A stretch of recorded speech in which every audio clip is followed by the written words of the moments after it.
Okay, before we announce the real first place, i-announce muna natin yung isa pang first placer natin. She is only 7-year-old. Congratulations to receive a consolation prize. Salt Balasan. Palakpakan naman natin.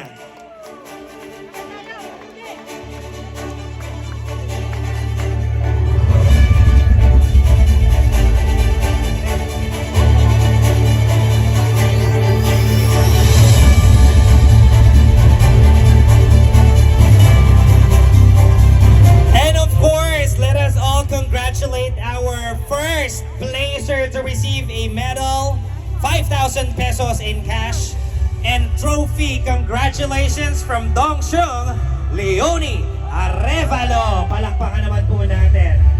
And friends, ayan.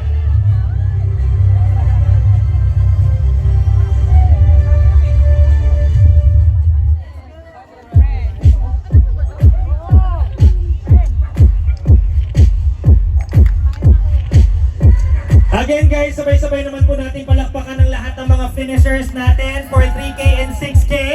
Also, we would like to thank our presenters, Attorney Norma B. Tanyagses, Administrator, and also our CISIA President, Mr. Takashi Kawano. Maraming salamat sa lahat ng nakiisa sa ating CES Fun Run.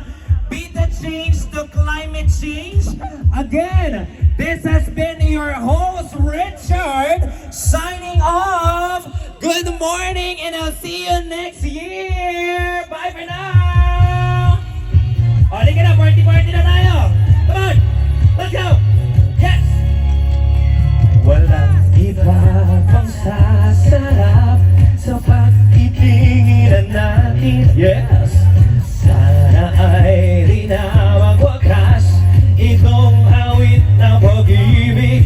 Awit natin, habang daw wag mong kalimutan. Yes, ganon. Pangako ko naman ang ikang pagkikita.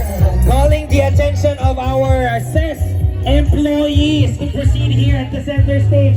Let's have a photo opportunity. Lahat ng mga naka-green CES employees, halina kayo. Come on.